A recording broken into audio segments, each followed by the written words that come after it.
வணக்கம். நீங்கள் கொள்வது நியூஸ் ஃபர்ஸ்டின் இரவு 8 மணி பிரதான செய்தியுடன் உங்களுடன் இணைந்து கொள்ளும் நான் சிசிரகுமார் கிருஷாந்த் ராஜ். விரிவான செய்திகளுக்கு செல்லும் முன்னர் முதலில் இன்றைய தலைப்புச் செய்திகள். வெள்ளத்தால் பாதிக்கப்பட்ட மக்களை சந்தித்தார் ஜனாதிபதி. உடனடியாக நிவாரணங்களை வழங்குமாறும் பணிப்புரை. கழனி ஆற்றின் நீர்மட்டம் குறைவடைகின்றது. மழையுடன் கூடிய வானிலையிலும் மாற்றம். கொழும்பில் வெள்ளத்தை கட்டுப்படுத்துவதற்காக புதிய திட்டம். ஜனாதிபதி மைத்ரிபால சிறிசேன வெள்ளத்தினால் பாதிக்கப்பட்ட வெள்ளம்பெட்டிய நீர்த்தோட்டமுள்ள கொலனாவி பகுதி மக்களை இன்று சந்தித்தார். வெள்ளம்பெட்டிய பகுதிக்கு சென்ற ஜனாதிபதி வெள்ளத்தினால் பாதிக்கப்பட்டு வித்யாவர்தன வித்தியாலயத்தில் தங்கியிருக்கும் மக்களின் பிரச்சினைகள் தொடர்பில் கேட்டறிந்து கொண்டார். மக்களுடன் கலந்துரையாடிய ஜனாதிபதி அவர்களின் பிரச்சினைகளுக்கு தீர்வுகளை பெற்றுக் கொடுப்பது தொடர்பில் கவனம் செலுத்தினார். அனர்த்தத்தினால் பாதிக்கப்பட்டுள்ள மக்களின் பிரச்சினைகளுக்கு உரிய தீர்வினை வழங்குமாறு ஜனாதிபதி அதிகாரிகளுக்கு இதன்போது உத்தரவிட்டார். அதனையடுத்து மீத்தோட்டம் உள்ள தர்மோதய விகாரை மற்றும் கொலன்னாவு நாகவன ராமையாவுக்கு சென்ற ஜனாதிபதி அங்கிருக்கும் மக்களின் பிரச்சினைகள் தொடர்பில் அறிந்து கொண்டார். இதன்போது அனர்த்தத்தினால் பாதிக்கப்பட்ட மக்களின் நலன்கள் தொடர்பில் எடுக்கக்கூடிய அனைத்து நடவடிக்கைகளையும் எடுக்குமாறு ஜனாதிபதி ஆலோசனை வழங்கினார்.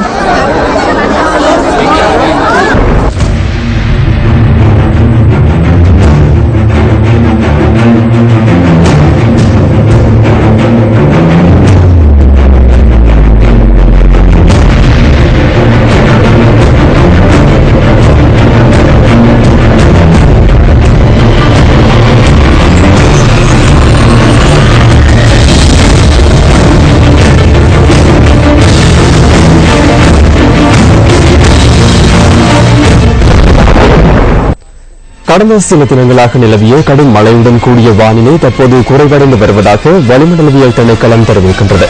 எனினும் வடக்கு, கிழக்கு மற்றும் தென் மாகாணங்களில் காற்றின் வேகம் அதிகரிக்கலாம் என திணைக்களம் குறிப்பிடுகின்றது. விமானப்படையினர் 2 விமானங்களில் இன்றும் பாதிக்கப்பட்ட இடங்களை பார்வையிட்டனர். பல பிரதேசங்களில் நீர் வடிந்தோடுவதை காண முடிந்தது. கல்னிகங்கையின் நீர்மட்டம் 5.5 அடியாக குறைவடைந்திருந்தது. இதேவேளை எந்தவொரு நீர்த்தேக்கத்திலும் வான்கதவுகளை திறக்கும் அளவிற்கு நீர்மட்டம் உயர்ந்து காணப்படவில்லை என நீர்ப்பாசன திணைக்களம் குறிப்பிட்டது. எனினும் 7 மாவட்டங்களுக்கு தொடர்ந்து மண் சரிவு அபாய எச்சரிக்கை விடுக்கப்பட்டுள்ளது.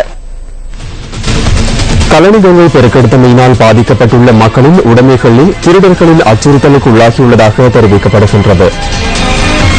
வெள்ளம்பிட்டி, வெலவத்த, குருசகணுவ, உஸ்வத்த ஆகிய பிரதேசங்கள் வெள்ளத்தில் மூழ்கியமையினால் அங்குள்ள வீடுகளின் பொருட்கள் திருடப்படுவதாக தகவல்கள் வெளியாகின்றன. இந்த பிரதேசத்திலே வெள்ளம் போடப்பட்ட என்னிடம் 8 நாட்கள் ஆகிவிட்டது. இருந்தாலும் இங்குள்ள மக்களுக்கு தங்கள் வீடுகளுக்கு இன்னும் போக முடியாமல் தவிக்கின்றார்கள். இன்று நீர்மட்டம் 4 அடியாக குறைந்துள்ளது. நியூஸ்பெட் செய்வதற்காக ராஜரத்னம் கிங்ஸ்லே. வெள்ளம்பிட்டிய, வெண்ணவத்த ஆகிய பிரதேசங்களிலும் நீர்மட்டம் குறைவடைந்து வருகின்றது. கம்பளை மண் சரிவின் பின்னர் எந்தவித தொடர்பும் இன்றி இருந்த 1200 குடும்பங்களுக்கு நிவாரணம் வழங்க 4 நாட்களின் பின்னரே நிவாரண குழுக்களுக்கு அங்கு செல்லும் வாய்ப்பு கிடைத்தது.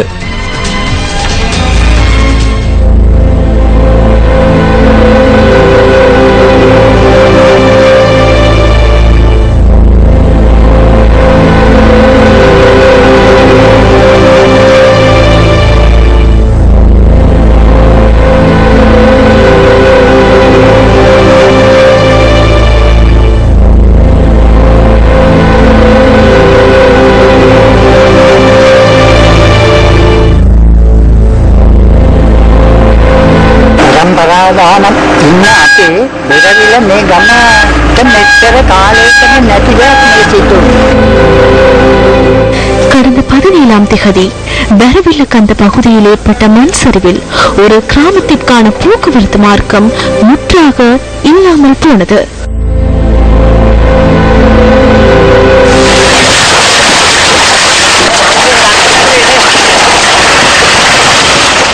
அன்றிலிருந்து 4 நாட்கள் இந்த கிராமத்தில் இருந்த 200 90 குடும்பங்களை சேர்ந்த 1200 பேர் பெருவில வித்தியாலயம் மற்றும் விகாரையில் தங்கியிருந்த போதிலும் நிவாரணக் குழுக்களுக்கு அங்கு செல்ல எந்த வீதியும் இருக்கவில்லை.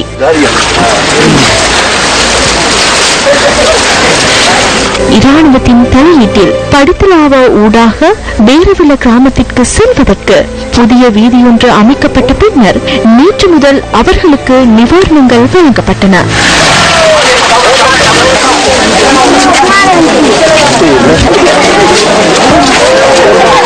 இதேவேளை மண் சரிவினால் பாதிக்கப்பட்டுள்ள அரநாயக்க பிரதேச மக்களின் சொத்துக்களும் திருடர்களின் அச்சுறுத்தலை எதிர்நோக்கியுள்ளதாக தெரிவிக்கப்படுகின்றது. சிரிப்புரகந்த, சாமப்புரகந்த, அம்பலகந்த பகுதிகளில் மண் சரிவினால் பாதிக்கப்பட்டுள்ள இந்த மக்கள் வெலுங்கல கண்டவில் ஏற்பட்டுள்ள மண் சரிவு அபாய எச்சரிக்கையினால் மீண்டும் அச்சமடைந்துள்ளனர். நேற்று பிற்பகல் அரநாயக்க மாக்கலகந்தவில் மண் சரிவு ஏற்பட்டமையினால் பாதிக்கப்பட்டுள்ள மக்கள் மாக்கலகந்த விகாரையில் தங்கியுள்ளனர். வீடுகளை விட்டு தாம் வந்துள்ள போதிலும் திருடர்களின் அச்சுறுத்தல் காணப்படுவதாக மக்கள் குறிப்பிட்டனர். ஊர்ல போற கூடாது போயிட்டு நூறுக்கணக்கான செத்து போயிடா மண்ணுக்குள்ள போயிட்டு அந்த மாதிரி சிரமங்கள் உண்டாக போதா? ஏன் நாங்களும் மனுஷ தானே, இது வரைக்கும் எங்களுக்கு வந்து யாரும் ஒரு ஆதரவு சொல்றதுக்கு இல்ல. இந்த மழை காலத்துல போய் நான் எங்க இருக்கிறது? போங்கிறாங்க, போறதுக்கு எங்களுக்கு இடம் இல்ல. இடத்த கொடுத்து எங்களுக்கு ஒரு வழியை ஒதுக்குன்னு சொன்னா எங்களுக்கு போகக்கூடிய சூழ்நிலை இருக்கு. இப்ப போயிட்டு எங்கேயும் எங்களுக்கு இருக்கு, தங்குறதுக்கு வழியும் இல்ல. மண்சரிவு அபாய எச்சரிக்கை விடுக்கப்பட்டு பாதுகாப்பான இடங்களுக்கு வெளியேறுமாறு அறிவுறுத்தப்பட்டவர்களே தமது ஆதங்கத்தை அவ்வாறு வெளிப்படுத்தினர். பாதுகாப்பான இருப்பிடங்களுக்கு அமைத்துக் கொடுக்கப்படாத நிலையில் மலையக மக்கள் மழை பெய்யும் சந்தர்ப்பங்களில் நிற்கதியாக நிலைக்கு தள்ளப்பட்டுள்ளனர். கண்டி மாவட்டத்தின் பன்வில பிரதேச சபை பிரிவிற்குட்பட்ட ஆகலகந்த கட்டி மேற்பிரிவில் உள்ள மக்கள் மண் சரிவு அபாயத்தால் வெளியேறுவதற்கு பணிக்கப்பட்டுள்ளனர். கடந்த நாட்களில் நிலவிய மழையுடன் கூடிய வானிலை காரணமாக இந்த பகுதியில் உள்ள வீடுகள் தாளிறங்கியுள்ளதுடன் வீடுகளின் சுவர்களிலும் பாரிய வெடிப்புகள் ஏற்பட்டுள்ளன. மலைப்பாங்கான பகுதியில் அமைய பெற்றுள்ள இந்த கிராமத்தில் 32 குடும்பங்களைச் சேர்ந்து 180 பேர் வரை வசித்து வருகின்றனர். 2011ஆம் ஆண்டில் இந்த பகுதிக்கு மண் சரிவு எச்சரிக்கை விடுக்கப்பட்டிருந்தது. அதனைத் தொடர்ந்து இந்த பகுதி மக்கள் வெளியேற்றப்பட்டு கந்தக்கட்டி தமிழ் மகா வித்தியாலயத்திலும் ஆகலகந்து தமிழ் வித்தியாலயத்திலும் தங்க வைக்கப்பட்டிருந்தனர். இதனைத் தொடர்ந்து அனைத்து வேளைகளில் பாடசாலைகளில் தங்க வைக்கப்படுவதும் பின்னர் வீடுகளுக்கு திரும்புவதுமாக நாடோடி வாழ்க்கையே இவர்கள் வாழ்ந்து வருகின்றனர். ஒரு மந்திரிமார்கள் வராங்க, ஓட்டம் வாங்குறாங்க, வந்து ஒவ்வொரு பிரச்சனை பார்லமெண்ட்டுக்கு போன வரைக்கும் பேசுறோம், முடிச்சு வைக்கிறோங்கிறாங்க. ஆனா இது வரைக்கும் யாருமே முடிச்சு வச்சது இல்ல. அந்த டைமோட தான் அவங்க விட்டு போயிடுறாங்க. அரசாங்கமும் எங்க மேல அக்கறை செலுத்துறாங்க. இல்ல வந்துட்டு பல்வேறு தொழிற்சாலை எங்களை அக்கறை செலுத்துறாங்க, பிரதேச சபையிலே எங்களை அக்கறை செலுத்துறாங்கல்ல. நாங்க வேலை வெட்டிக்கு போன பிறகு நடந்து பிள்ளைகளுக்கு நடந்துச்சுன்னு சொல்லி நாங்க உயிர் தப்பிச்சிருந்து வேலை இல்லை. ஒரு ஊரே நடக்க நேரடியா பாத்துக்கிட்டு தான் இருக்கும். நான் பயந்து வந்து இந்த கண்ணாடி மேப்பிரிவில நான் வாழ்ந்துகிட்டே இருக்கோம்.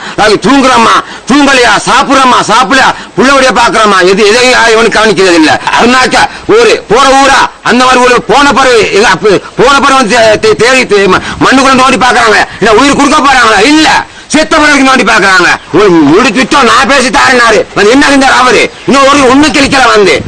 இந்த மலையடிவாரத்தின் கீழ் சுரங்கம் ஒன்று அமைய பெற்றுள்ளதுடன் நீரோட்டம் காணப்படுவதால் தொடர்ச்சியான அபாயத்தை இந்த மக்கள் எதிர்நோக்கி வருகின்றனர்.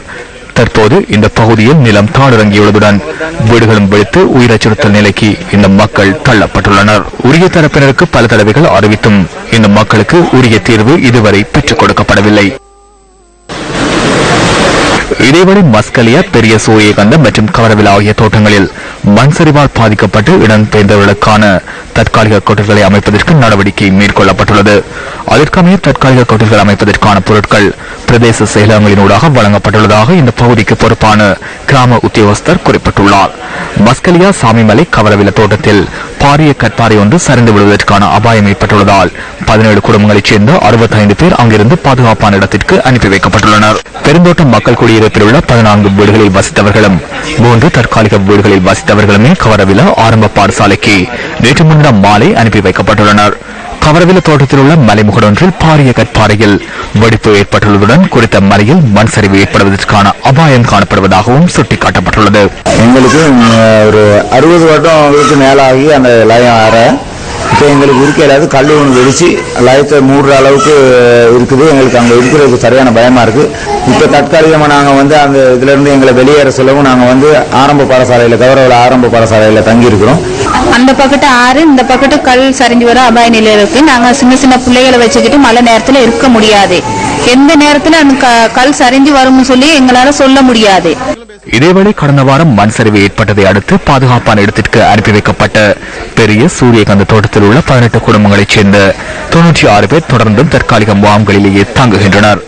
மழைக்காலங்களில் பேசும் பொருளாக மாறும் மலையக மக்களின் குடியிருப்பு பிரச்சினை நிலைமை சீரானதும் மூழ்கடிக்கப்படுகின்றமை கவலைக்குரியதே. மண்சரிவினால் வீடுகளை இழந்தவர்களுக்கு காணிகளை வழங்குவதாக காணி ராஜாங்க அமைச்சர் டிவி ஏகநாயக்க இன்று குருநாகல் பகுதியில் நடைபெற்ற ஊடக சந்திப்பில் தெரிவித்தார். தேசிய கட்டட ஆய்வு நிறுவனம், புவி சரிதவியல் நிலையம், அனர்த்த முகாமைத்துவ நிலையம் ஆகியவற்றின் மேற்பார்வையின் கீழ் பெற்றுக் கொள்ளப்பட்ட தரவுகளின் அடிப்படையில் பாதிக்கப்பட்டவர்களுக்கு மாற்று காணிகளை வழங்குமாறு ஜனாதிபதி எமக்கு விசேட பணிப்புரையை விடுத்துள்ளார். அவர்களுக்கு பாதுகாப்பு வழங்குவதற்கு நாம் தயாராக உள்ளோம். இவ்வாறான அனர்த்தங்களால் பாதிப்பு ஏற்படாத காணிகளையே மக்களுக்கு வழங்க வேண்டும். இதுவரை கிடைக்கப்பெற்ற தரவுகளின் அடிப்படையில் கண்டி மற்றும் கேகாலை மாவட்டங்களில் 1 லட்சத்திற்கு அதிகமானவர்களுக்கு மாற்று இடம் வழங்க வேண்டியுள்ளது. அதேபோன்று ரத்தினபுரி மாவட்டத்தில் 35,000 பேருக்கு இடம் ஒதுக்க வேண்டியுள்ளது. இடம் ஒதுக்கும் போது மீண்டும் மலைப்பகுதிகளில் இடம் வழங்காத வகையில் குறித்த நிறுவனங்களின் ஆய்வுகளுக்கு அமைய பாதிக்கப்பட்டவர்களுக்கு இடம் ஒதுக்க உள்ளோம்.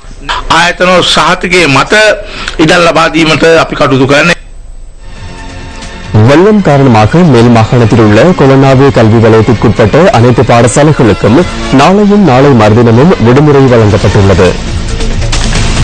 மேல் மாகாணத்தில் வெள்ளத்தினால் பாதிக்கப்பட்ட பாடசாலைகள் சிலவற்றுக்கு நாளையும் நாளை மறுதினமும் விடுமுறை வழங்கப்பட்டுள்ளதாக மேல் மாகாண கல்வி அமைச்சர் ரஞ்சித் சோமவங்ச குறிப்பிட்டுள்ளார். விடுமுறை வழங்கப்பட்டுள்ள பாடசாலைகளின் அதிபர்கள் மற்றும் ஆசிரியர்கள் அனர்த்தங்களால் பாதிக்கப்பட்டிருக்காவிட்டால் அவர்கள் பாடசாலைகளுக்கு சமூகம் அளிக்க வேண்டும் என அவர் வேண்டுகோள் விடுத்துள்ளார். இதேவேளை பாடசாலையில் ஏற்பட்டுள்ள சேதங்களை திருத்துவதற்கான நடவடிக்கைகள் ஆரம்பிக்கப்பட்டுள்ளதாக மேல் மாகாண கல்வி அமைச்சர் குறிப்பிட்டார். இதேவேளை இடர்நிலைமைகள் காரணமாக மறு அறிவித்தல் வரை சபரகம மாகாணத்தில் உள்ள 56 பாடசாலைகள் மூடப்படும் என மாகாண கல்வி அமைச்சு அறிவித்துள்ளது. கேகாலை மாவட்டத்தின் 46 பாடசாலைகளும், ரத்தினபுரி மாவட்டத்தின் எஹலேகுட கல்வி வலயத்துக்குட்பட்ட 6 பாடசாலைகளும் மூடப்பட உள்ளதாக மாகாண கல்வி அமைச்சின் செயலாளர் மஹிந்த எஸ் வீரசிங்க தெரிவித்துள்ளார். அந்த பாடசாலைகளின் பெயர் பட்டியலை www.newsfirst.lk என்ற இணையதளத்தில் பார்வையிடலாம். பாதிக்கப்பட்டுள்ள மக்களுக்கு அதிக அளவில் நிவாரணங்கள் கிடைத்தாலும் மக்களின் வாழ்க்கையை இயல்பு நிலைக்கு கொண்டு வருவதில் பல்வேறு சவால்கள் காணப்படுகின்றன. அதற்காக எடுக்கப்படும் நடவடிக்கைகள் தொடர்பில் தெளிவுபடுத்துவதற்காக கொழும்பில் இன்று ஊடக சந்திப்பு ஒன்று ஏற்பாடு செய்யப்பட்டிருந்தது.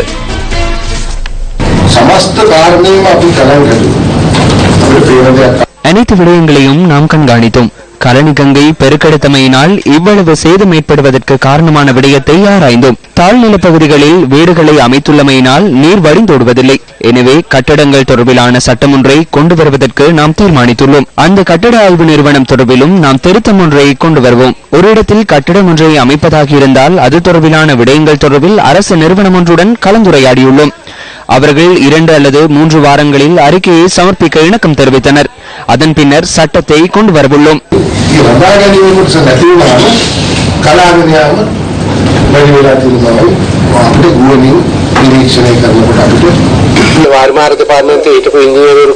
நீர்ப்பாசன திணைக்களத்தின் அதிகாரிகள் சிலர் இணைந்து நியூ சிட்டி கொலம்போ என்ற திட்டத்தை வகுத்துள்ளனர். அது பெருந்தெருக்கள் அமைச்சிடம் வழங்கப்பட்டுள்ளதாக நான் நினைக்கின்றேன். கொலனாவ பிரதேசத்தை எதற்கும் ஒவ்வாத பிரதேசம் என விட்டுவிட முடியாது. அந்த திட்டத்தை திறம்பட செய்தால் கடுவளையிலிருந்து துறைமுகம் வரை அதிவேக வீதி ஒன்று அமைக்கப்படும்.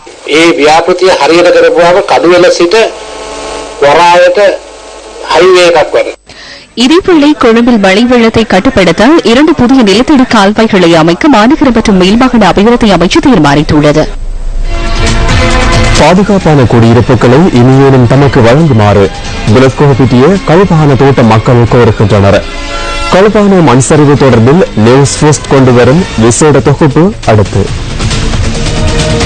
வெற்றிலையூர் என்று அழைக்கப்படும் புலஸ்கோபிட்டிய கழுப்பகன தோட்டம் கேகாலை மாவட்டத்தில் இயற்கை எழில்மிகு இந்த பகுதியில் இந்த தோட்டம் அமைந்திருந்தாலும் மக்களின் வாழ்வில் இன்று சோகம் நிறைந்துள்ளது. கடந்த செவ்வாய்க்கிழமை இரவு உலுக்கிய மண் சரிவு சோகத்தை விட்டு சென்றது. பெரிய ஒரு வாகனம் ஒரு மாதிரி ஒரு சத்தம் வந்துச்சு. அப்புறம் நாங்க வெளியே பார்த்தோம். நம்ம எல்லாருமே நம்ம தாத்தா அப்பம்மா அத்தை எல்லாமே மண்ணுக்கு அப்படியே இந்த மண்ணெல்லாம் சரிஞ்ச லைன்ல இடிஞ்சு போயிட்டு கிடந்துச்சு. மலைகளால் சூழ்ந்த ஆபத்துமிக்க கடுப்பகன தோட்டத்தில் இருந்த 10 குடியிருப்புகளில் 6 குடியிருப்புகள் மண்ணில் புதையுண்டு 16 உயிர்கள் காவு கொள்ளப்பட்டன.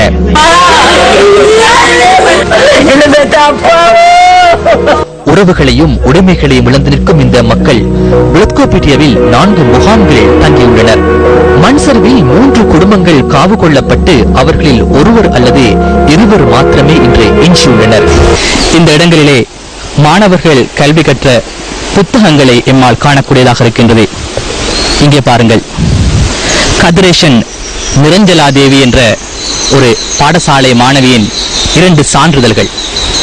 பாடசாலை அதிபர் இந்த மாணவிக்கு வழங்கிய நற்சான்று பத்திரம் அதில் ஒன்று.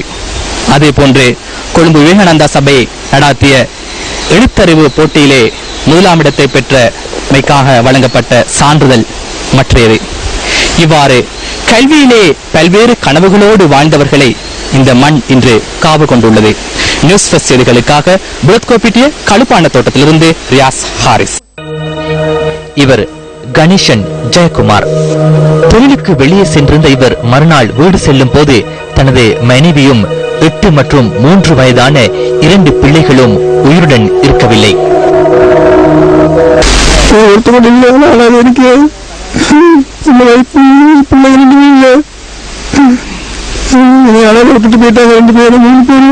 தமது குடும்பத்தின் சுமையை தீர்த்து வைக்க வெளிநாடு சென்றிருந்த டெரிகாந்த் சம்பவம் அறிந்து நாடு திரும்பிய போதிலும் குடும்பத்தில் எவரும் மீதமாக இருக்கவில்லை.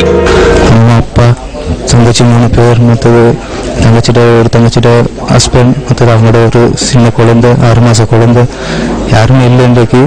மற்றொரு குடும்பத்தில் தாய், தந்தை, மகள் மற்றும் பேரப்பிள்ளை என ஒரே குடும்பத்தில் 4 பலியாகியுள்ளனர். நாங்கள் 2 பேரும் தான் இங்க இருக்கோம். எங்களை கூட்டிட்டு போயிருந்தோம். மலை சரிந்து உயிர்கள் காவு கொள்ளப்பட்ட போதிலும் இந்த தோட்டத்தில் மேலும் பல பகுதிகளில் லயன் குடியிருப்புகள் இருக்கத்தான் செய்கின்றன. கழுப்பகன தோட்டத்தில் மண் சரிவு இடம்பெற்ற இடத்துக்கு அருகில் எதுவும் அறியாத பிள்ளைகள் இன்னும் விளையாடிக் கொண்டிருக்கின்றனர். இவர்களின் உயிருக்கு உத்தரவாதம் வழங்குவோர் யார்? அந்த காலத்துல கட்டி கொடுத்த அந்த லைன் அறைகள்ல தான் இன்னும் வந்துகிட்டு இருக்கோம். அதனாலதான் இன்னைக்கு இத்தனை பேரை இழந்துறாங்க. இன்னைக்கு நடுத்தருவில் நிக்கிறோம், யாருமே இல்லாம ஒரு அனாதையா நிக்கிறோம். அது காரணமே இந்த மாதிரி எல்லாத்தோட இந்த கவனங்களை தான். எங்களை கவனிக்கிறாங்களே இல்ல. தமது சமூகத்திற்காவது வாழ்வதற்கு பாதுகாப்பான இடங்களை பெற்றுக் கொடுங்கள் என்ற செய்தியோடு 16 உயிர்களும் உலகிலிருந்து விடைபெற்று விட்டன. உங்கள் அனைவரினதும் ஆத்மா சாந்தி அடையட்டும்.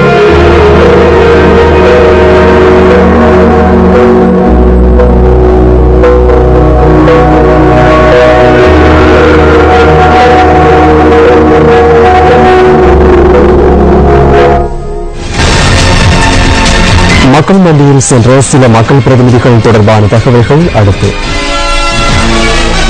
புலித்கோபிட்டிய கடுப்பான பதை தோட்டத்தில் மண் சரிவினால் பாதிக்கப்பட்ட மக்கள் தங்கியுள்ள புலித்கோபிட்டிய சீலானந்த வித்தியாலயத்துக்கு பெருந்தோட்ட கைத்தொழில் அமைச்சர் நவீன் நிசாநாயக்க சென்றிருந்தார்.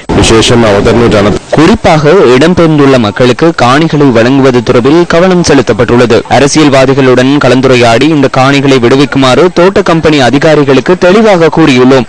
அதற்கு தோட்ட நிறுவனங்கள் விருப்பம் தெரிவித்துள்ளன. 1 வாரத்திற்குள் இந்த அனைத்து நடவடிக்கைகளையும் மேற்கொள்வதற்கு எதிர்பார்க்கின்றோம்.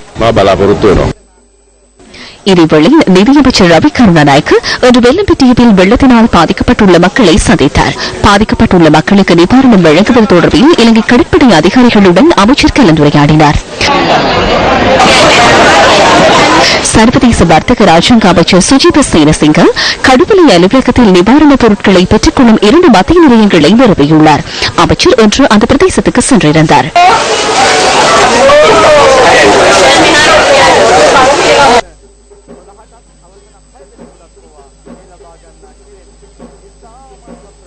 இதனை மறந்துவிட வேண்டாம். 2-3 நாட்கள் செல்லும் போது இது மறந்துவிடும். இவர்களுக்கு சுமார் 30 நாட்களுக்கு நிவாரணம் வழங்க வேண்டி ஏற்படும். எனவே இதற்கு ஒத்துழைப்பு வழங்குமாறு அனைவரிடமும் கேட்டுக்கொள்கின்றோம். மேல் மாகாண சபை உறுப்பினர் சுசில் கிந்தாபேட்டியா இன்று பிற்பகல் கொலனாவையில் நிறுவப்பட்டுள்ள இடர் முகாமைத்துவ பிரிவில் நடைபெற்ற கலந்துரையாடலில் கலந்து கொண்டிருந்தார். அனைவரும் ஒன்றிணைந்து பாதிக்கப்பட்டுள்ள மக்களுக்கு நிவாரணங்களை வழங்க வேண்டும். குறிப்பாக பாடசாலை மாணவர்களுக்கு தேவையான உபகரணங்கள் மற்றும் இடிபாடுகள் தொடர்பில் மதிப்பீடு மேற்கொண்டு அதற்கு ஒத்துழைப்பு வழங்க அரசாங்கம் இணக்கப்பாடு தெரிவித்துள்ளது. எனவே அரசியல்வாதிகள் என்ற வகையில் இந்த விடயத்தை முன்னோக்கி கொண்டு செல்ல எதிர்பார்க்கின்றோம். ஜனாதிபதியின் இணைப்பு செயலாளர் ராஜிக கொடித்துவக்கு ராஜகிரி ஒபிசிக்கிறபுர தர்மதூத விகாரையில் தங்கியுள்ள மக்களுக்கு நிவாரணப் பொருட்களை வழங்கி வைத்தார். நாளை அலுவலகங்களுக்கு சென்ற பின்னர் மக்களை மறந்துவிட வேண்டாம். பாதிக்கப்பட்டுள்ள மக்களின் பிரச்சினைகளை தீர்க்க ஒத்துழைப்பு வழங்குங்கள். பாதிக்கப்பட்டவர்களை மீட்பதற்காக பேதமின்றி அனைவரும் ஒன்றிணைய வேண்டும் என முன்னாள் ஜனாதிபதி மஹிந்த ராஜபக்ச தெரிவித்தார். வெசக் பண்டிகையை முன்னிட்டு நேற்று மாலை வேறுகிட்டிய ரஜமஹா விகாரையில் இடம்பெற்ற போது பூஜையில் கலந்து கொண்ட போதே முன்னாள் ஜனாதிபதி இந்த கருத்தினை வெளியிட்டார். ஆரம்பத்தில் அவர்களும் ஆயத்தமாக இருக்கவில்லை என நான் நினைக்கிறேன். தற்போது ஆயத்தமாக இருக்கின்றார்கள். குறைந்தது உணவாவது கிடைக்கின்றது. இத்தகைய சந்தர்ப்பங்களில் விமர்சனங்களை முன்வைப்பதை விடுத்து பிரச்சினைக்கு தீர்வு காண வேண்டியுள்ளது. பேட் எனப்படும் தமிழீழ மக்கள் விடுதலை கழகத்தின் 8வது மாநாடு வவுனியாவில் இன்று நடைபெற்றது. தமிழீழ மக்கள் விடுதலை கழகத்தின் தலைவர் தர்மலிங்கம் சித்தார்த்தன் தலைமையில் இந்த மாநாடு நடைபெற்றது. பாராளுமன்ற உறுப்பினர் எஸ் வியாழேந்திரன், வடமாகாண சபை உறுப்பினர்களான ஜி டி லிங்கநாதன், கா சிவனேசன், பா கஜதீபன் உள்ளிட்ட பலர் இதில் கலந்து கொண்டிருந்தனர்.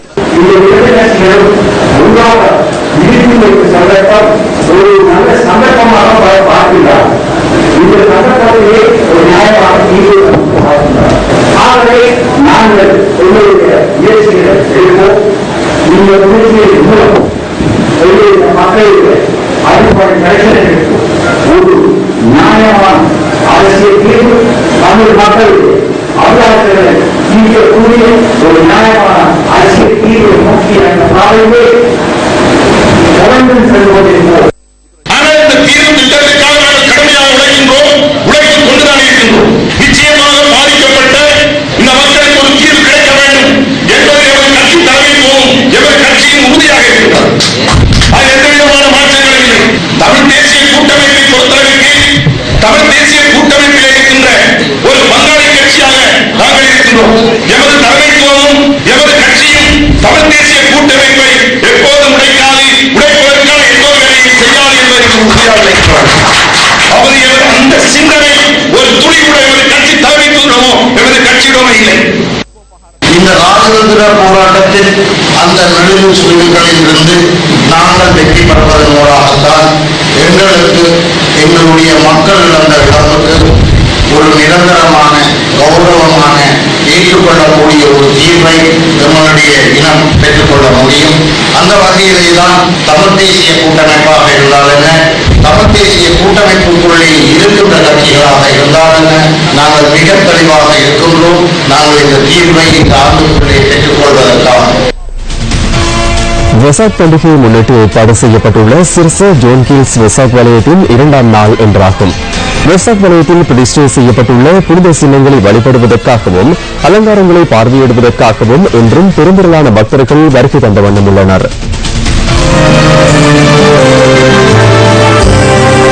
வெசாக் வலயத்தில் பிரதிஷ்டை செய்யப்பட்டுள்ள புத்த பகவானின் புனித கீஷம் உள்ளிட்ட புனித சின்னங்களை பக்தர்கள் தொடர்ச்சியாக வழிபட்டு வருகின்றனர். கொழும்பு மாளிகாக்கந்த மகாபோதி அக்ரிஷா பக்க மகாபீனாரியில் இருந்து கொண்டுவரப்பட்ட புத்த பகவானின் பிரதம சீடர்களான சரியத் மற்றும் முகல் ஆகிய சீடர்களின் புனித சின்னங்களும் வெசாக் வலயத்தில் பிரதிஷ்டை செய்யப்பட்டுள்ளன. வெசாக் பண்டிகையின் மகத்துவத்தை உலகுக்கு எடுத்துரைக்கும் சிறுசு ஜான் ஹில்ஸ் வெசாக் வலயத்தில் வெசாக் அலங்கார பந்தல் பெருமளவிலான மக்களின் கவனத்தை ஈர்த்துள்ளது. LED தொழில்நுட்பத்தில் இம்முறை அலங்கார பந்தல் வடிவமைக்கப்பட்டுள்ளது. இம்முறை வெசாக் வலயத்தில் பக்தி கீதங்கள் இசைக்கப்படுகின்றன.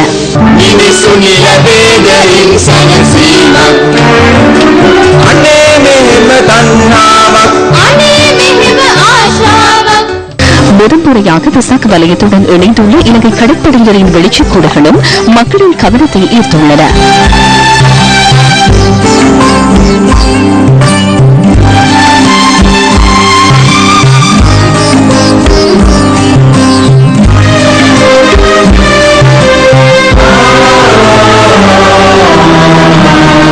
கடற்படை நாடையின் கலாசார பெருகிறவும் சிறுசு ஜான் ஹில்ஸ் வெசாக் வலயத்தை அலங்கரிக்கின்றது.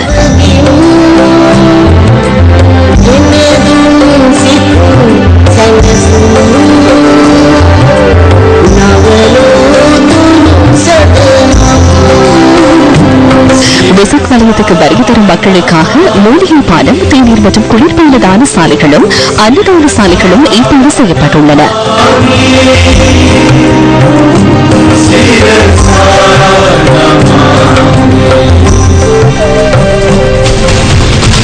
முன்னாள் போராளிகள் தொடர்பில் அண்மையில் பாராளுமன்றத்தில் டக்ளஸ் தேவானந்தவினால் தெரிவிக்கப்பட்ட விடயம் தொடர்பில் அரசியல்வாதிகளினால் இன்றும் கருத்துக்கள் தெரிவிக்கப்பட்டன.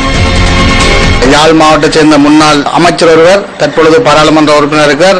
ஆடு நனைது என்று ஓனாய் எழுத கதையாகவும் சுடல ஞானம் பிறந்தவராகவும் சில கருத்துக்களை கூறியிருந்தார். முன்னாள் போராளிகளுக்கு வேலை வாய்ப்பு வழங்கவில்லை, நீலக்கண்ணீர் ஒன்றை வடித்திருந்தார் பாராளுமன்றத்தில். 2009ஆம் ஆண்டு எங்களது யுத்தம் கொடூர ரீதியில் கொண்ட சந்தர்ப்பத்தில் வடக்கில் அமைச்சர் டக்ளஸ் தேவானந்த அவர்களும் மிக பக்கபலமாக முன்னாள் ஜனாதிபதிக்கு இந்த ராஜபக்சவுக்கு வலதுகை செயற்பட்டார்கள். வடக்குக்கான தமிழ் அமைச்சராகவும் அது யாழ் மாவட்டத்துக்கான ஒரு அமைச்சர் அந்தஸ்துள்ள அமைச்சராக இவர் 5 வருடங்களுக்கு மேல் கடமையாற்றியிருந்தார்.